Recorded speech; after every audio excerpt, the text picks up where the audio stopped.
একবার শাম সফর করতেছেন হযরত ওমর। সফর করে ফিরার পথে শামের পথে এক বৃদ্ধার ঘরের দরজায় হযরত ওমর দাঁড়ায় গেলেন। দাঁড়ায় জিজ্ঞেস করলেন, এটা কি বুড়িমার ঘর না? কয় জি, বিধবা বুড়িমার ঘর এটা। কেমন আছেন গো মা? কেমন আর থাকবো, কয়েকদিন হয় ঘরে খাবার নাই, না খায় আছি। ও বুড়িমা, এই পথ দিয়া খলিফা উমর না শামে গেছে, উমর রে দেখেন নাই? হ্যাঁ দেখছি, যাইতে দেখছি, দলবল নয় আগায় গেল দেখছি। তারে বললেন না কেন যে আপনার ঘরে খাবার নাই? বুড়িমা বলে, উমর রে আমি বলতে যাব কেন যে আমার ঘরে খাবার নাই? খলিফাতুল মুসলিমিনের দায়িত্ব পালন করতেছে, তার কি অতটুকু আন্দাজ নাই?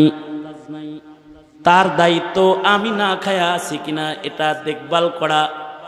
আমার ঘরে খাবার নাই এই কথা বলার দরকার ওমরের কাছে আমার নাই।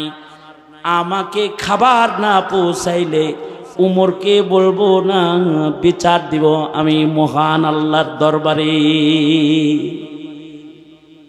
হযরত ওমর এই কথা শোনার সাথে সাথে দরজা থেকে একটা দৌড় দিছেন, সোজা শহরে গিয়ে মদিনা বাইতুল মাল খুলে বস্তা ভর্তি করে আটা, গম, জব, খাদ্য সামগ্রী নিজে মাথায় করে এই বৃদ্ধার দরজায় দাঁড়াইছেন।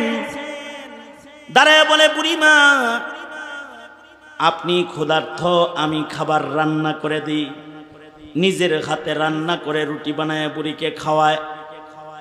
বৃদ্ধা বয়োবৃদ্ধা বিধবা নারী উমরের বানানো রুটি খায় আর কয়, কে যে উমর রে খলিফা বানাইছিল?